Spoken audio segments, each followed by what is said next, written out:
Welcome back to another explainer. Okay, let's dive into this because today we are tackling a really profound, deeply personal question. It's one of those things that hits right at the core of human longing, you know? We all know exactly what it feels like to want to make our parents or a mentor or someone we love just proud of us. But when we zoom out to the ultimate relationship, us and the divine, this massive question pops up. Is it actually possible to make God proud? We're going to break down exactly what the source texts tell us about this whole concept, and honestly, it's pretty fascinating.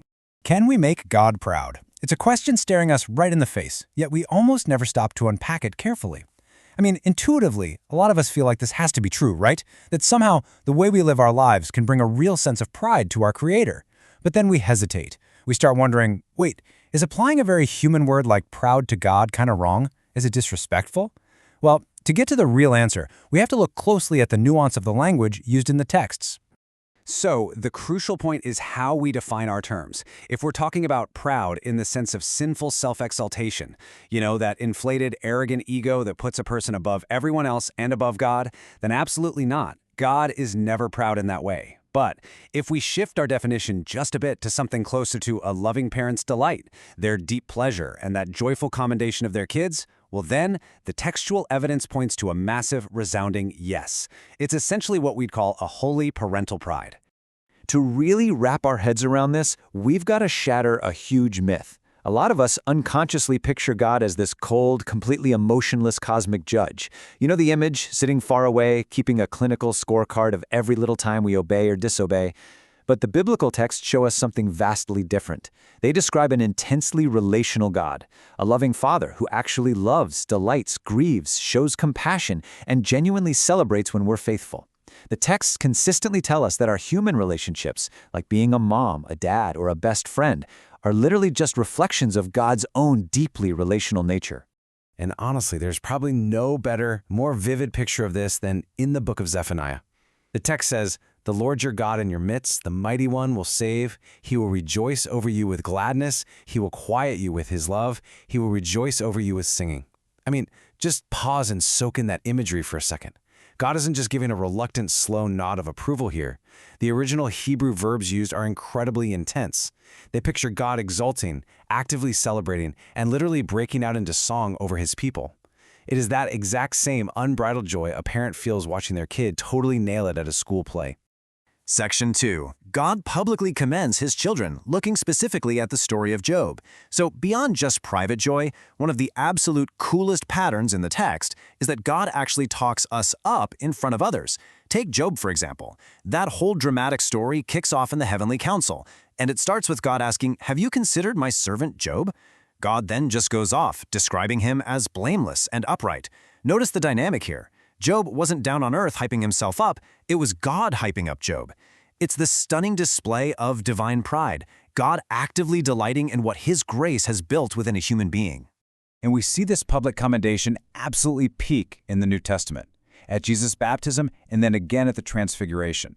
The Father speaks right out loud, "This is my beloved Son, in whom I am well pleased." Now the Greek word used there for well pleased is eudokeo, and it literally translates to delighting in, taking immense pleasure in, or finding deep satisfaction in someone. It's the ultimate public fatherly flex, right? But here's the mind-bending question.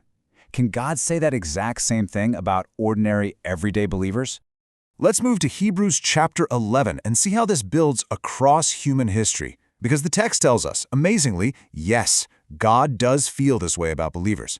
This chapter is basically God's hall of delight. Across generations, from Abel to Noah down to Abraham and Moses, we see this incredible timeline of faithful people.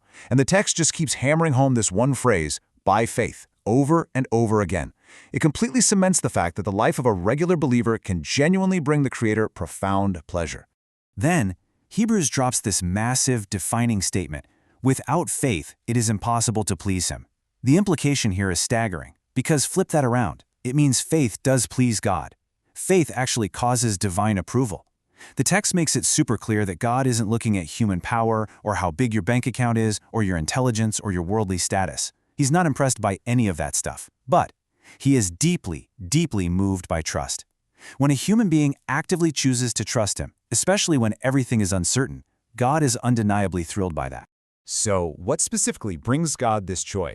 Well, the texts repeatedly point to a few key qualities. First up is faith, just simply saying, I trust you. Then there's obedience from love. Think about it. He rejoices in our willing cooperation, not some forced, grudging compliance. We also see growth in character as things like patience and kindness start to bloom in our lives. Next is perseverance through trials. Holding on to that faithfulness even when it really costs you something. Add in humility, where we acknowledge we actually need Him. And finally, love toward others, which is pretty much the ultimate reflection of His very nature.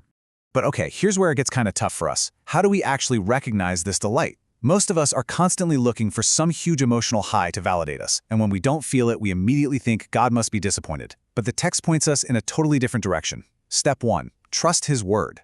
Look, if the text says faith pleases Him, it pleases Him, whether you feel some warm fuzzies in your chest or not. Step 2. Look to His commendations. Focus on those future promises, like hearing well done, good and faithful servant. And step 3. Seek His presence. Living a life in harmony with these principles brings a quiet, enduring peace that speaks way louder than fleeting emotions ever could. Now, what's really interesting about this slide is the incredible, almost beautiful paradox hidden inside this whole biblical narrative. Think of heavy hitters like Moses, John the Baptist, or Paul. The people God highly honored were never the ones walking around congratulating themselves. Actually, scratch that. It's more like the closer they got to God, the more dependent and humble they realized they were. It turns out the people God is most pleased with are almost always the ones least impressed with themselves.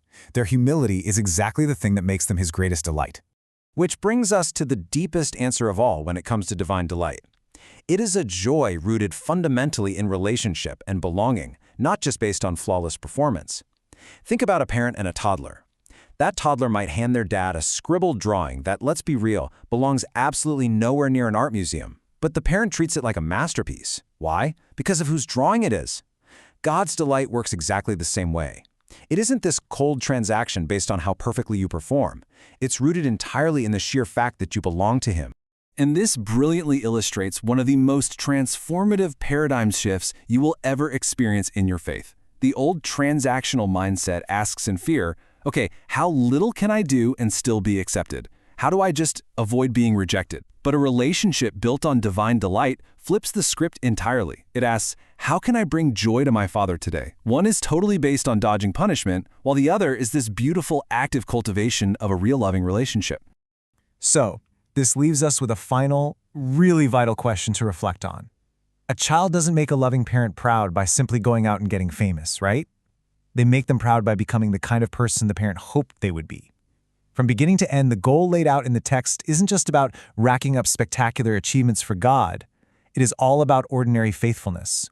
It's about trusting when it's dark, obeying when it's hard, and just reflecting His character. So are you exhausting yourself trying to be spectacular? Or are you quietly becoming the person your Father hoped you would be?